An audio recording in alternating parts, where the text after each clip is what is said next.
Episode 27 की शुरुआत में शियोन बताती है कि माकोतो जल्दी फटने वाला है। क्योइचिरो कहता है अब हम उसे फॉर्मेशन साकुरा रूट से रोकेंगे और हमारा एक्सेस असानो होगा, और असानो भी ऐसा करने के लिए तैयार हो जाता है। इसके बाद फुताबा असानो को माकोतो की ओर फेंकती है, और जब माकोतो असानो को रोकने की कोशिश करता है तब असानो उसकी सभी जड़ों को काट देता है, और अगले ही पल में वहां पर काफी सारे असानो के क्लोन्स आ जाते हैं जो माकोतो के पास जाकर फटने लगते हैं। और इसके बाद फुताबा माकोतो की ओर काफी सारे फिस्ट अटैक करने लगती है, लेकिन माकोतो को इन सब से भी कुछ नहीं होता और उसे लगता है कि ये योजाकुरास उससे जीत नहीं पाएंगे। लेकिन असानो अपने सभी योजाकुरा भाई बहनों का साथ पाते हुए माकोतो की नजरों में आए बिना आगे बढ़ रहा था, और वो माकोतो की जड़ों में जाकर उनके अंदर जाने लगता है, उनकी गहराई में। और असानो इस फॉर्मेशन को इसी वजह से करना चाहता था क्योंकि उसे यकीन है कि माकोतो की जड़ों के अंदर कोई चीज रखी हुई है। और असानो माकोतो की जड़ों से गुजरता हुआ एक अजीब से रूम में पहुंच जाता है। वो मिशन जो सिर्फ क्योइचिरो और असानो का है। यहाँ पर मिसुमी की माँ की बॉडी को फ्रीज करके रखा हुआ है, लेकिन यहाँ पर काफी सारे शाइनिंग थ्रेड्स लगे हुए हैं, और जैसे ही असानो उन्हें टच करता है उसे बहुत ही अजीब महसूस होता है क्योंकि ये रेड थ्रेड्स योजाकुरा ब्लड के सोमेनन से बने हुए हैं और मिसुमी की माँ की बॉडी से जुड़े हुए हैं। और इन्हीं थ्रेड्स का यूज करके मिसुमी की माँ के दिल और खून के जरिए हाजाकुरा को बनाया जा रहा है। और यहाँ हाजाकुरा को बचाने के लिए माकोतो ने अपनी बॉडी को मिसुमी की माँ की बॉडी के साथ कनेक्ट कर लिया है इन रेड थ्रेड्स के जरिए, और इनको छूने से सोमेनन का फ्लो रुक जाएगा और माकोतो अपनी बॉडी में हाजाकुरा के सप्लाई को मेंटेन नहीं कर पाएगा। कोई भी मामूली इंसान इस क्रिस्टलाइट स्ट्रक्चर को डिस्ट्रॉय नहीं कर सकता है, और अगर वो ऐसा कर भी लेता है तब भी इन थ्रेड्स के टूटने से सोमेनन लीक होकर हवा में मिलेगा, जिससे काफी बड़ा धमाका हो सकता है। और उस धमाके में असानो और मिसुमी की माँ दोनों राख में बदल जाएंगे। लेकिन तभी असानो मिसुमी को याद करते हुए उन सभी थ्रेड्स को पकड़ लेता है, जिस वजह से उसके हाथ से खून निकलने लगता है। लेकिन इस पल में असानो कहता है मैं जानता हूँ मेरे लिए ऐसा कर पाना बहुत मुश्किल है, लेकिन अब तक मैं लगातार बार बार अपनी हदों से ऊपर गया हूँ बस मिसुमी की हिफाजत करने के लिए, और मैं ऐसा बार बार करता रहूंगा। और ये कहकर असानो उन रेड थ्रेड्स को तोड़ देता है, और ये सीन देखकर पहले एपिसोड की याद आ गई। अब इन थ्रेड्स के टूटते ही वहां एक बहुत ही बड़ा धमाका होता है, और माकोतो को यहाँ लगता है कि असानो मर चुका होगा। लेकिन असानो की ब्लूमिंग ऐसा डिफेंसिव पावर हार्डनिंग हमले करने के लिए नहीं है, लेकिन हमलों से बचने में इसका कोई जवाब नहीं। दूसरी ओर असानो मिसुमी की माँ के शरीर के साथ सही सलामत होता है। वैसे उन थ्रेड्स के टूटने के बाद माकोतो के हाजाकुरा लेवल डाउन जा रहे थे और वो अपनी बॉडी को मेंटेन नहीं कर पा रहा था, इसीलिए वो खुद को उड़ाने का डिसाइड करता है। उसके तबाह होते ही हाजाकुरा ट्रक समुद्र में मिल जाएगा, लेकिन तभी फुताबा उसके करीब आकर उस पर अपनी एबिलिटी का यूज करके माकोतो की एक्सप्लोजन पावर को सील कर देती है, और ननाओ माकोतो की बॉडी में मौजूद हाजाकुरा को क्रिस्टलाइज कर देता है, जिससे धमाका होने पर भी हाजाकुरा दूर तक नहीं जाएगा। वहीं शिंजो माकोतो की बॉडी को काफी सारे हिस्सों में तोड़ रहा था, जिससे माकोतो के फटने पर भी छोटी बॉडी होने की वजह से धमाका ज्यादा बड़ा नहीं होगा। वहीं केंगो माकोतो के साथ अपनी सिंक्रो का यूज करने लगता है। वहीं क्योइचिरो अपने जालों से माकोतो को एक ककून की तरह बांध देता है, और इसके बाद जमीन के अंदर से निकलता है असानो, और वो माकोतो की जड़ों में अपनी तलवार घुसा देता है, और इसके बाद उस पर एक लाइटनिंग अटैक करता है, जिससे माकोतो के बॉडी सेल्स डिस्ट्रॉय होने लगते हैं। और अब आखिर में एक आवाज उससे कहती है तुम जैसा करना चाहते थे शायद वैसा हुआ नहीं। माकोतो कहता है हाँ, लेकिन मुझे इतना वक्त देने के लिए शुक्रिया, और अब मेरा वक्त आ चुका है। वो आवाज कहती है शुक्रिया तो मुझे कहना चाहिए, तुमने इतने सालों में जो रिसर्च की मुझे उससे काफी नॉलेज गेन हुई है। तुमने जो मेहनत की है वो जाया नहीं जाएगी, और हमने 100 साल एक साथ गुजारे।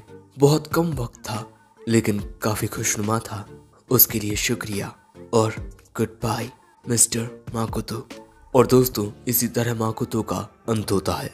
लेकिन असानो अब बहुत थक चुका था इसीलिए उसे संभालने के लिए क्योइचिरो आ जाता है। दूसरी ओर रिन और बाकी सब ने सभी टेस्ट सब्जेक्ट्स को रेस्क्यू कर लिया था। मिशन के सक्सेसफुल होने के बाद सभी लोग सही सलामत होते हैं, जो देख मित्सुमी खुशी के मारे रोते हुए सभी को उनके काम के लिए शुक्रिया कहती है। इसके बाद असानो और क्योइचिरो उस कमरे में आते हैं जहां पर असानो ने मित्सुमी के मां के शरीर को रख दिया था। यहाँ आकर क्योइचिरो अपना कोट उतारता है और उसे अपनी मां के नग्न शरीर पर रख देता है। दूसरी ओर इस आइलैंड के एक किनारे पर हमें एक नाव रखी दिखाई देती है, जिसमें बैठकर ये मिस्टर मोमो आइलैंड छोड़कर जाने वाले थे, लेकिन तभी उनके पीछे दद्दू आ जाते हैं। तुमने उस माकोतो को बचाया नहीं और बस खड़े खड़े नजारा देखते रहे और अब ये आइलैंड छोड़कर जा रहे हो। तुम तो बहुत ज्यादा पत्थर दिल हो गए हो, या शायद तुम हमेशा से ऐसे ही थे। तुम्हारे लिए सबसे ज्यादा जरूरी मेरी बेटी का दिल है ना? लेकिन अब मुझे वो दिल वापस चाहिए। मोमो कहते हैं, नहीं, वो दिल मेरी बीवी का है।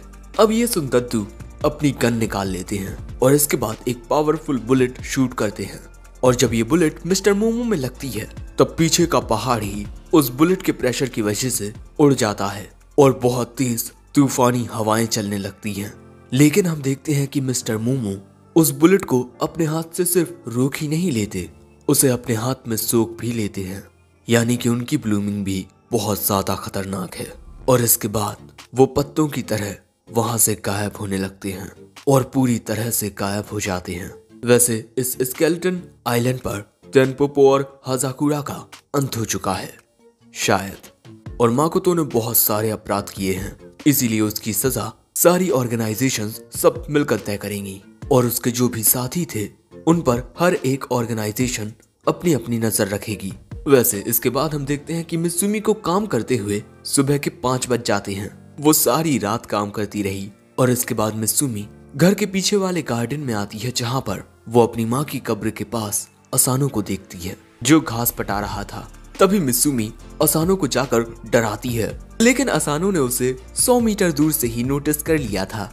वैसे असानो मित्सुमी की माँ की कब्र पर चढ़ाने के लिए ये नीला फूल लेकर आया है, जो मित्सुमी की माँ के साथ मित्सुमी के भी फेवरेट हैं, और एक ही खून होने की वजह से मित्सुमी महसूस कर सकती है कि उसकी माँ यहीं नीचे है। लेकिन तुमने मुझसे आखिर ये बात क्यों छुपाई? यहाँ बात हो रही है मित्सुमी की माँ के शरीर को तेनपोपो के चंगुल से बचाने की, और जब फुताबा को ये बात पता चली थी तब उसने क्योइचिरो को बहुत पीटा था। और यहाँ असानो कहता है, हमने तुम्हारी माँ के शरीर को तो तेनपोपो के चंगुल से छुड़ा लिया, लेकिन तुम्हारे पिता के बारे में कुछ पता नहीं लगा सके।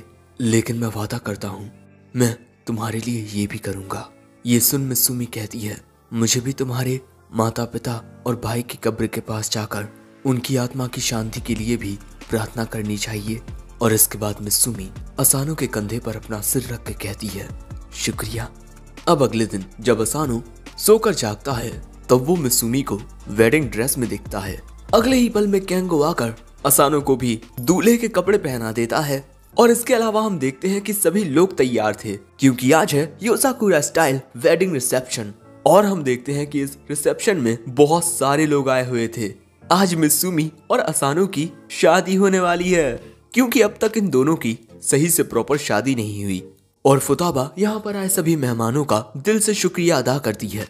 असानो को तो समझ ही नहीं आता कि ये सब क्या हो रहा है। मित्सुमी बताती है कि ये रिसेप्शन किया जाता है अंडरवर्ल्ड की नजरों में नई योसाकुरा हेड और उसके पति को इंट्रोड्यूस करने के लिए, और इस रिसेप्शन में हर एक तरह के लोग आते हैं, चाहे वो हमारे दुश्मन हो या दोस्त। इस एक दिन के लिए दुश्मनी भूलकर वो यहाँ आते हैं। लेकिन तुमसे सच कहूँ, ये सब बिल्कुल अचानक हुआ है। आज सुबह ही ये सब डिसाइड हुआ है, क्योंकि अंडरवर्ल्ड की दुनिया में चीजों को स्केड्यूल के हिसाब से रख पाना बहुत ज्यादा मुश्किल होता है, क्योंकि कभी भी कुछ भी हो सकता है। साथ ही हम सभी ने एक साथ मिलकर स्केलेटन आइलैंड पर एक मिशन पूरा किया, इसीलिए मुझे भी ये सब इस वक्त करना सही लगा। तभी असानो के पास इस वक्त के जो सबसे बूढ़े स्पाई हैं मिस्टर फूमा, वो आते हैं उसे शादी की बधाइयां देने के लिए। लेकिन जैसे ही असानो उनसे ये गुलदस्ता लेने वाला था, तभी फूलों के बीच से एक तलवार निकलती है, जिससे असानो बाल बाल बच पाता है। वाह, तुम मेरे इस तोहफे से बच गए, थोड़े बेहतर हो गए हो। दोस्तों, ये बुढ़ा और ये लड़की असल में दादी और दद्दू होते हैं, और ये सब ग्रैंडपा ने बहुत ज्यादा एक्साइटेड होने की वजह से किया है। असानो देखकर सोचता है ये सब क्या हो रहा है। सो क्योइचिरो से आकर बताता है कि इस रिसेप्शन में दूसरे लोग देखते हैं कि वो जिसके सेलिब्रेशन में आ रहे हैं वो उस लायक है भी या नहीं। और यही है हमारी योजाकुरा स्टाइल रिसेप्शन वेडिंग। अरे ये क्योइचिरो क्या पहन कर आ गया यार। योजाकुरा फैमिली में जो सबसे बड़ा बेटा होता है वो ऐसे खुशी के मौकों पर ये मछली वाला सूट पहनता है। वैसे अब असानो डर जाता है क्योंकि इस रिसेप्शन में जो लोग हैं अब वो चेक करेंगे कि असानो उनके साथ काम करने के लायक है भी या नहीं। और इसी वजह से उसकी और मिसुमी की जान अब खतरे में होगी। और अब असानो को इस बात का ख्याल रखना होगा कि ये खुशी के लम्हे कहीं किसी की शोक सभा न बन जाएं। तभी दादी कहती हैं, काश तुम हमारी बेटी के रिसेप्शन में मोमो को मार देते। दद्दू हंसते हुए कहते हैं, तो फिर हम आज इस शादी में कैसे होते। असानो कहता है ये मजाक का वक्त नहीं है। तभी क्योइचिरो कहता है, देखो असानो, मैं चाहता तो नहीं कि तुम मर जाओ, लेकिन हमारे यहाँ का यही रिवाज है तो तुम्हें बचना है, ओके। अब भैया दद्दू हैं मिसुमी की हिफाजत करने के लिए, यानी कि सब लोग आएंगे असानो को मारने के लिए। क्योइचिरो तो ऐसा करना शुरू भी कर देता है। बाकी के लोग भी अपने अपने हथियार निकालना शुरू कर देते हैं और असानो पर हमला करने के लिए तैयार हो जाते हैं। लेकिन तभी वहां पर लगे हुए एक बड़े से टीवी में मिसुमी की माँ कहती है, क्योइचिरो रुको, बहुत हो गया। आप मिसुमी देखकर हैरान हो जाती है कि ये तो उसकी माँ है। और हमें पता चलता है कि ये वीडियो मिसुमी की माँ ने बहुत वक्त पहले शूट किया था जहाँ क्योइचिरो और मिसुमी छोटे हैं। तभी छोटा क्योइचिरो पूछता है, आप ये क्या कर रही हो माँ। वो बताती है, मैं मिसुमी के वेडिंग रिसेप्शन का एक वीडियो बना रही हूँ। क्योइचिरो और मिसुमी ये देखकर हैरान रह जाते हैं कि उनकी माँ उनके लिए एक ऐसा वीडियो छोड़कर गई हैं। बचपन में भी मिसुमी क्योइचिरो के इतना ज्यादा प्यार करने की वजह से परेशान रहती थी और क्योंकि क्योइचिरो अपनी बहन से इतना ज्यादा प्यार करता है इसी वजह से उसकी माँ को चिंता होती है कि वो जरूर से मिसुमी के वेडिंग रिसेप्शन में कोई तो गड़बड़ करेगा। क्योइचिरो को इस वीडियो के बारे में कुछ पता नहीं था क्योंकि उसकी माँ ने ये वीडियो फुताबा को संभाल कर रखने को कहा था। दोस्तों बचपन में मिसुमी को फुताबा के साथ खेलना बहुत अच्छा लगता था। दूसरी ओर बाकी के भाई बहन क्योइचिरो को मिसुमी के पास जाने से रोकते थे। सो तभी उनकी माँ कहती हैं, इस तरह लड़ो मत। और इसी तरह ये सभी इस वीडियो को देख रहे थे जिसमें इन सभी की माँ थी और ये देख मिसुमी की आंखों में आंसू भी आ चुके थे। दोस्तों यहाँ मैं कुछ कहना चाहूंगा, जब हमारी जिंदगी को प्यारी यादें देने वाला शख्स खुद एक याद बनकर रह जाता है तब उसकी यादें बहुत दर्द देती हैं, लेकिन दर्द के साथ वो यादें सुकून भी देती हैं। बचपन में भी क्योइचिरो बाकी सबसे कहता था, मैं बड़ा हूँ इसीलिए मिसुमी को मुझे संभालने दो, लेकिन बाकी सब उसकी बात नहीं मानते थे, इसीलिए उनके बीच झगड़ा होता रहता था। वहीं मिसुमी की माँ इस वीडियो में मिसुमी के वेडिंग रिसेप्शन पर उसे कॉन्ग्रेचुलेट करती हैं। हो सकता है कि इस मौके पर क्योइचिरो तुम्हारे पति को मारने की कोशिश करे। हाँ, कर तो रहा है। आगे मिसुमी की माँ कहती हैं, कल तुम्हारे पापा अपनी जान खोने से बाल बाल बचे हैं, इसीलिए मुझे लगा कि कभी भी किसी की भी मौत हो सकती है, इसीलिए मुझे ये वीडियो बना लेना चाहिए। सच में मेरे ये सभी बच्चे बहुत ज्यादा शैतान हैं, लेकिन इनकी शैतानियाँ मुझे बहुत प्यारी लगती हैं और मैं चाहती हूँ कि मिसुमी तुम्हें भी एक ऐसा परिवार मिले जो तुम्हारी जिंदगी को खुशियों से भर दे। और हाँ, मिसुमी के पति देव मिसुमी को चुनने के लिए शुक्रिया, क्योंकि उसके साथ जिंदगी बिताना बहुत मुश्किल हो सकता है, लेकिन फिर भी मेरी बेटी का ख्याल रखना। ये सुन असानो मिसुमी का हाथ थाम कहता है, हाँ मैं इसका ख्याल रखूंगा। जो सुन मिसुमी तो खुश हो जाती है, लेकिन क्योइचिरो गुस्सा। सो उसके बाकी के भाई बहन आकर उसे पकड़ लेते हैं। दोस्तों ये सीन देखो, बचपन में कैसे थे अब कैसे हैं। और इसके बाद मिसुमी सबसे कहती है, आज हमारी शादी में यहाँ आने के लिए शुक्रिया। योजाकुरा फैमिली की 10th हेड होने के नाते मैं इस परिवार को बचाने के लिए वो सब करूंगी जो मैं कर पाऊंगी, इसीलिए प्लीज आप सभी भी मुझे सपोर्ट कीजिएगा। मिसुमी की स्पीच पर सब लोग ताली बजाते हैं और इसके बाद सभी लोग खड़े होकर अपनी अपनी गन्स निकालकर इन दोनों की ओर शूट करने के लिए तैयार होते हैं, क्योंकि शादी के आखिर में दूल्हा और दुल्हन को इन्हीं बुलेट से बचना होता है। योजाकुरा फैमिली का एक और वेडिंग रिसेप्शन ट्रेडिशन, लेकिन इस बार बाकी के लोग इनकी हिफाजत करेंगे। इसके बाद मिसुमी असानो को लेकर यहाँ से भागने लगती है और इसके बाद सभी लोग शूट करना शुरू कर देते हैं। सो यहाँ पर मिसुमी और असानो का पूरा परिवार उन दोनों की हिफाजत कर रहा था और आखिर में असानो कहता है, मेरे लिए, मित्सुमी के लिए और हमारे परिवार के लिए ये एक नई शुरुआत है। और दोस्तों, यहीं पर हमारी ये सीरीज खत्म होती है। इसे इतना ज्यादा प्यार देने के लिए शुक्रिया और कमेंट में जरूर बताना कि तुम्हारा इस सीरीज के साथ अब तक का वक्त कैसा गुजरा। सायोनारा।